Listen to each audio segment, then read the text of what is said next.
Everyone, welcome back to my YouTube channel Sakshi hub में आप सभी का बहुत बहुत स्वागत है। जो भी छात्र स्टूडेंट्स जो हैं वो बैंक की वैकेंसीज़ का वेट कर रहे थे, बैंक की वैकेंसीज़ की तैयारी कर रहे थे, उनके लिए बड़ी खुशखबरी है।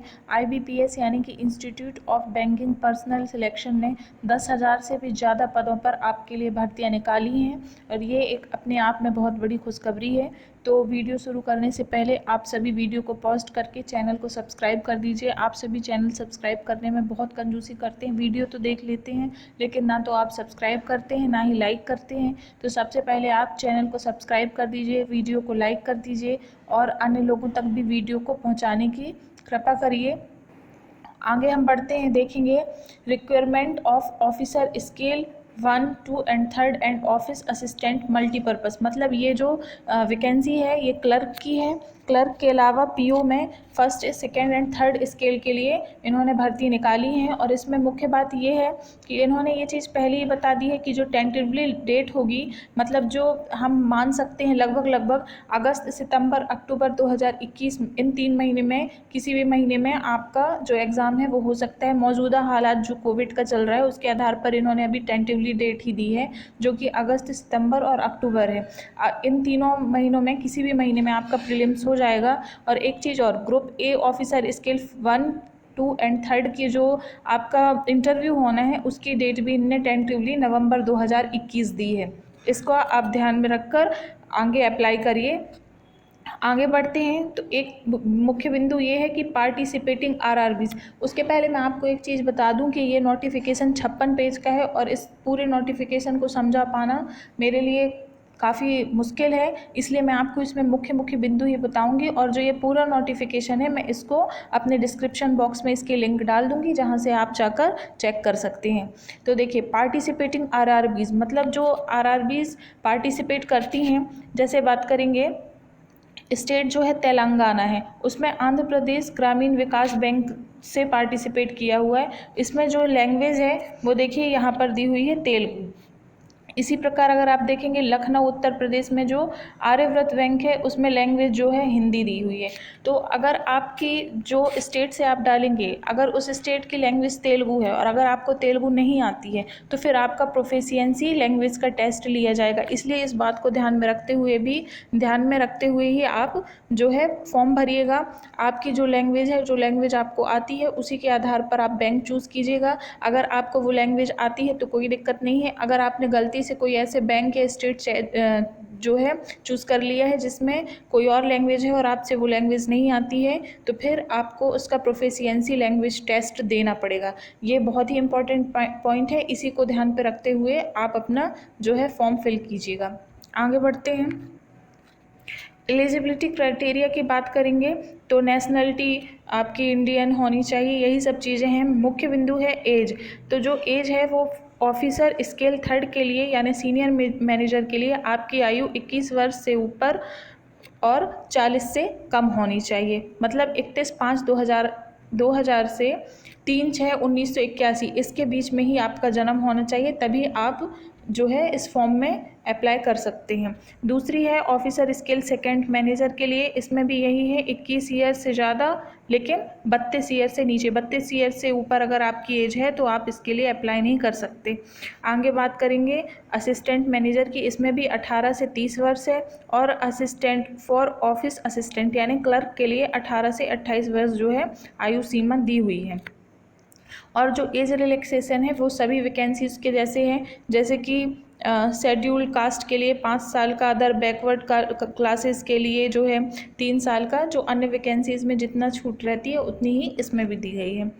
आगे बढ़ते हैं, मैंने जैसा कि आपको बताया था नोटिफिकेशन बहुत बड़ा है इसलिए हम केवल मुख्य बिंदुओं में ही चर्चा करेंगे जो आपके लिए ज़रूरी है। देखिए, जो एजुकेशन क्वालिफ़िकेशन मांगी गई है तो ऑफिस असिस्टेंट के लिए आपकी bachelor degree in any discipline from a recognised university और इट्स इक्विवेलेंट। मतलब आपके पास कोई भी बैचलर डिग्री होनी चाहिए, लेकिन जो ये प्रोफिशिएंसी इन लोकल लैंग्वेज टेस्ट होना है। अगर आपको वो लैंग्वेज आती है तब तो ठीक है, लेकिन अगर आपको लैंग्वेज नहीं आती है तो आपका टेस्ट जो है वो होगा। इसलिए आप इस चीज़ को ध्यान में रखते हुए ही फॉर्म अप्लाई करिएगा। और 3rd चीज़ मांगी गई है वर्किंग नॉलेज ऑफ कंप्यूटर, मतलब आपको कंप्यूटर में काम करने का नॉलेज होना चाहिए। चाहिए। इसी तरह ऑफिसर स्केल 1 असिस्टेंट मैनेजर के लिए भी सेम चीज़ है, बैचलर डिग्री होनी चाहिए आपके पास।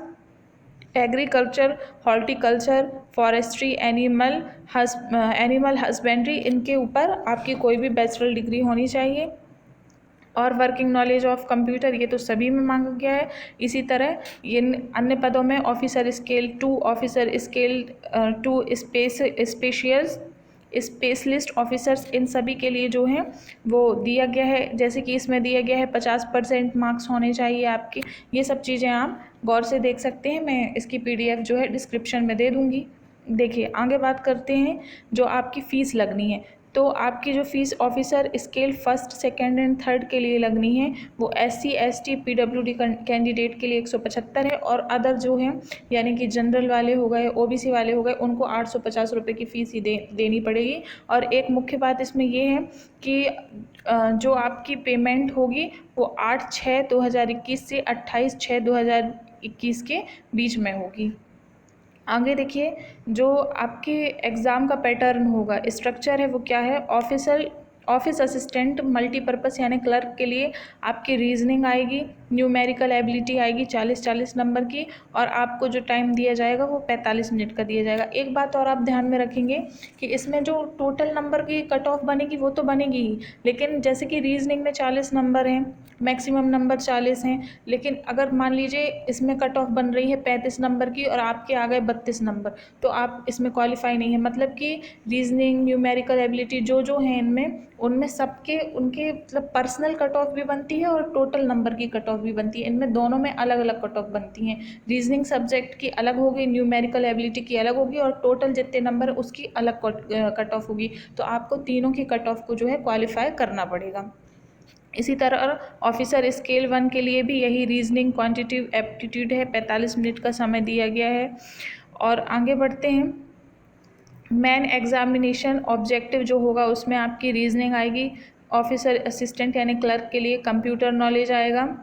ये जो ऊपर दिया हुआ है ये प्रीलिम्स के लिए है, जो 2 दिए हुए हैं रीजनिंग और न्यूमेरिकल एबिलिटी, और बाकी जो मैं अब सिलेबस बता रही हूँ ये मेंस का सिलेबस आपको बता रही हूँ। इसमें रीजनिंग आएगी 40 नंबर की, कंप्यूटर नॉलेज आएगा 40 नंबर का, general awareness, English language, Hindi language, numerical ability, मतलब 200 नंबर का आपका पेपर होगा और आपको 2 घंटे का समय दिया जाएगा। इसी तरह ऑफिसर स्केल 1 के लिए भी सेम चीज़ ही है, 200 नंबर का पेपर होगा और 2 घंटे का आपको समय दिया जाएगा। आगे बात ये देखेंगे कि वर्जन ऑफ टेस्ट किस किस लैंग्वेज में होंगे। जैसे आंध्र प्रदेश में इंग्लिश, हिंदी और तेलुगु लैंग्वेज में आपके एग्ज़ाम होगा। इसी तरह अन्य राज्यों के लिए भी इसमें दिया हुआ है। बाकी बात करेंगे ऑफिसर स्केल 2 के लिए, तो वही है, इसमें भी reasoning, computer knowledge, financial awareness, English language, Hindi language, ये आपका जो है वो सिलेबस है, और आप हिंदी इंग्लिश दोनों माध्यम से एग्ज़ाम दे सकते हैं। जैसे रीजनिंग हिंदी इंग्लिश दोनों से आएगी, बाकी जो हिंदी है वो तो हिंदी से ही आएगी, इंग्लिश से ही आएगी। इसी तरीके से ऑफिसर स्केल 2 के लिए स्पेशलिस्ट कार्डरे के लिए जो पोस्ट निकली हैं उसमें जो सिलेबस है प्रोफेशनल नॉलेज के लिए हिंदी इंग्लिश लैंग्वेज से आपका 40 नंबर का पेपर होगा। रीजनिंग पूछी जाएगी, financial awareness, English language, Hindi language, computer knowledge, aptitude, ये सब चीज़ें आपकी पूछी जाएंगी, और ये 240 नंबर का पेपर होगा। क्वेश्चन होंगे 240 और मैक्सिमम मार्क्स जो होंगे वो आपके 200, मतलब पेपर इसमें भी 200 नंबर का ही होगा, लेकिन क्वेश्चन की संख्या जो है वो 240 होगी, और आपको इसमें 2.5 घंटे का समय मिलेगा। बात करेंगे ऑफिसर स्केल 3 की, इसमें reasoning, computer, financial awareness, English, Hindi, ये सारी चीज़ें पूछ जाएंगी। इसमें मिनिमम एंड मैक्सिमम मार्क्स जो है आपके वो दिए हुए हैं, और इसमें भी जो समय आपका है वो 2 घंटे का है। इसमें भी 200 नंबर के भी 200 नंबर ही आपके होंगे और 200 क्वेश्चन होंगे।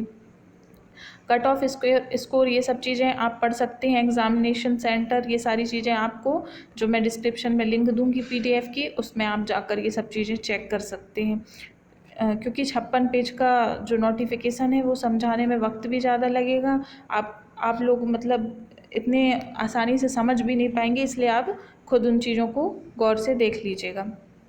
आगे बात करते हैं फ़ीस की, तो ऑफिसर स्केल के लिए 175 रुपये लगेगी, SC ST और PWD वालों के लिए। बाकी जो जनरल OBC और अदर कैटेगरी हैं उनको 850 रुपये की फ़ीस देनी होगी। ये क्लर्क और PO दोनों के लिए सेम ही फ़ीस है।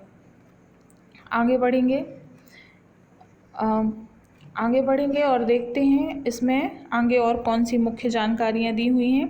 तो देखिए, जो आपका ऑनलाइन एप्लीकेशन शुरू होगा उसकी टेंटेटिव डेट दी हुई है 8/6/2021 और लास्ट डेट दी हुई है 28/6/2021 के बीच में ये सारी चीज़ें आपकी होंगी, फॉर्म भरे जाएंगे। उसी तरह पेमेंट भी जो आपकी है वो 8/6/2021 से 28/6/2021 के बीच होगी।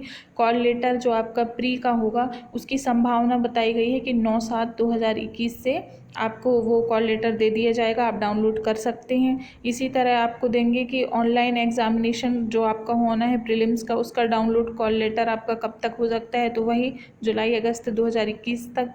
इसी तरीके से आगे देखेंगे रिज़ल्ट जो दिया गया है संभावित, वो भी सितंबर में दिया गया है। ये सारे जो डेट दी हुई हैं ये संभावित डेट दी हुई हैं, इनमें बदलाव हो सकते हैं मौजूदा हालात को देखते हुए, इसीलिए इन लोगों ने इसमें ख़ास तौर पर टेंटेटिव लिख दिया है। अब देखेंगे ऑफिस असिस्टेंट मल्टीपर्पज़ की कहाँ कितनी पोस्ट निकली हुई हैं। इसमें देखिए आंध्र प्रदेश में जो 3 बैंक हैं, आंध्रा प्रगति ग्रामीण बैंक, इसी तरीके से चैतन्य बैंक है, सप्तगिरी बैंक है। इसमें आप देखेंगे SC के लिए 24-21 इस तरीके से विभिन्न पदों में भर्तियाँ निकली हुई हैं। ये आपको स्वयं देखना पड़ेगा, तो आप डिस्क्रिप्शन लिंक में जाकर ये सब चीज़ें चेक कर सकते हैं। आई होप कि आपको मेरा ये वीडियो पसंद आएगा और मैंने बहुत कोशिश की है आपको अच्छे से अच्छे तरीके से जानकारी देने की, तो आप समझ पाए होंगे। आगे बात करेंगे एग्ज़ामिनेशन सेंटर की। तो आंध्र प्रदेश में देखिए, जैसे इसमें दिया हुआ है अनंतपुर, चिरला, गुंटूर, हैदराबाद, काकीनाडा, ये आपके एग्ज़ाम सेंटर होंगे। और सिंगल या मेंस एग्ज़ाम सेंटर जो आपके होंगे उनके नाम भी दिए हुए हैं। इसी तरीके से हम बात करेंगे मध्य प्रदेश में, तो भोपाल, ग्वालियर, इंदौर, जबलपुर, सागर, सतना, उज्जैन, यहाँ पे आप एग्ज़ाम के लिए आपको एग्ज़ाम सेंटर के लिए यहाँ अप्लाई करना होगा और इनमें से किसी भी एक ज़िले में आपका एग्ज़ाम सेंटर आपको दे दिया जाएगा।